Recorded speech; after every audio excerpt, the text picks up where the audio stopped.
নড়াইলের চণ্ডীবরপুরে ব্যবসায়ীকে কুপিয়ে ছিনতাইয়ের ঘটনায় আটক ৩। মোহাম্মদ আজিজুর বিশ্বাসের পাঠানো প্রতিবেদনে বিস্তারিত।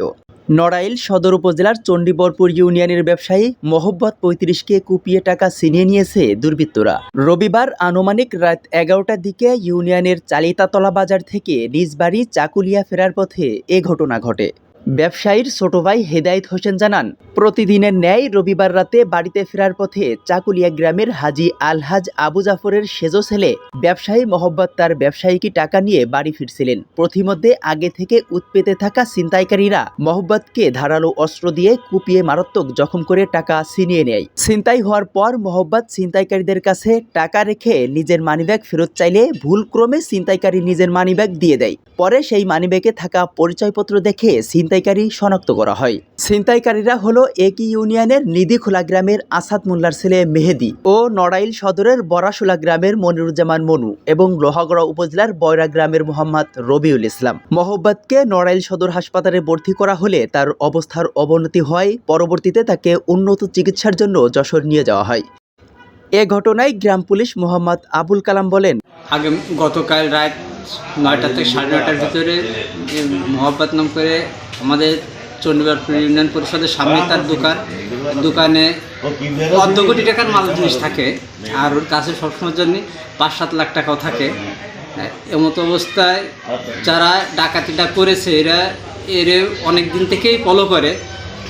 গতকালকে হচ্ছে রাত ৯:৩০টার দিকে এর ফলো করে বাড়ির দিকে যাচ্ছিল, যার পথে চালতলার বাজারের দক্ষিণ সাইডে বাঁশের জাড়ের ভিতর দিয়ে একটা পাকা রাস্তা ধুড়িয়ে যাতে ওই রাস্তার ভিতর থেকে ওরা অ্যাটাক দিয়ে তার মোটরসাইকেল, এদের বাড়ি আসছে নিধিখোলা আছে আর হচ্ছে ব্রাহ্মণনগর আছে, আর একটা বাড়ি নাকি শুনলাম যে আসছে রায়খালী আছে মেহেদি, এর পিতার নাম হচ্ছে আসাদ, নিধিখোলার বাড়ি, গ্রাম নিধিখোলায়। এরা থাইকে মাইরে ফেলানোর পরিকল্পনা, যে অবস্থা এই করছে খুব সিরিয়াস খারাপ অবস্থা।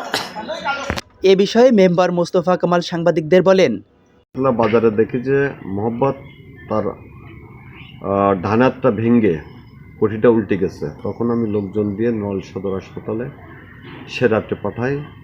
এখানে কর্তব্যরত চিকিৎসক তাকে প্রাথমিক ট্রিটমেন্ট দিয়ে বলল যে আমার দ্বারা সম্ভব না, আপনারা যশোর, ঢাকা, খুলনা যেখানে নিতে চান সেখানে নিয়ে যান। তখনই আমরা আলোচনার মাধ্যমে যশোর সদর হাসপাতালে আমরা পাঠাই, সেখানে সে ট্রিটমেন্ট অবস্থায় আছে।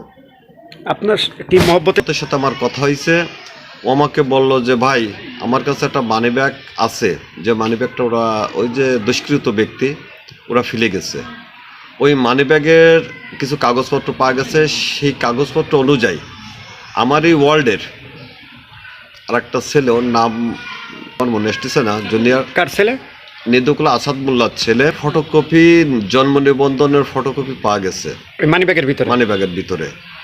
সেই অনুযায়ী ওকে আমরা খুঁজতেছিলাম। ইতিমধ্যে সংবাদ পেলাম যে আনুমানিক রাত 11:30টার দিকে নড়াইল সদর থানায় জিডি করতে আসছে এই দুষ্কৃতটা। তখন সাব ইন্সপেক্টর মাসুদ ভাইয়ের সাথে আমার কথা হয়। আমি মাসুদ ভাইকে বলি, এই ছেলে এই ঘটনার সাথে 100% জড়িত, ওকে আপনি গ্রেপ্তার করেন। তখনই মাসুদ ভাই ওকে গ্রেপ্তার করে, এবং ওর তথ্য অনুযায়ী আর একটা ছিল, ওর বাড়ি লোহাগড়া উপজেলা রায়গ্রাম, ওর গ্রামের বাড়ি। আর একটা ছেলের বাড়ি আছে ও নড়াইল টার্মিনালে নীলবিলি হোটেলে কর্মচারী। মোট 3টা ছেলে ঘটনার সাথে জড়িত এবং 3জনই গ্রেপ্তার। নড়াইল সদর থানার ওসি মোহাম্মদ সাজেদুল ইসলাম বিষয়টি নিশ্চিত করে বলেন, অভিযোগ পেয়েছি এবং মূল আসামি সহ তার 2 সহযোগীকে আটক করা হয়েছে। অন্য কেউ জড়িত আছে কিনা সেটা তদন্ত চলছে। ইমাম হাসান, ই টেলিভিশন।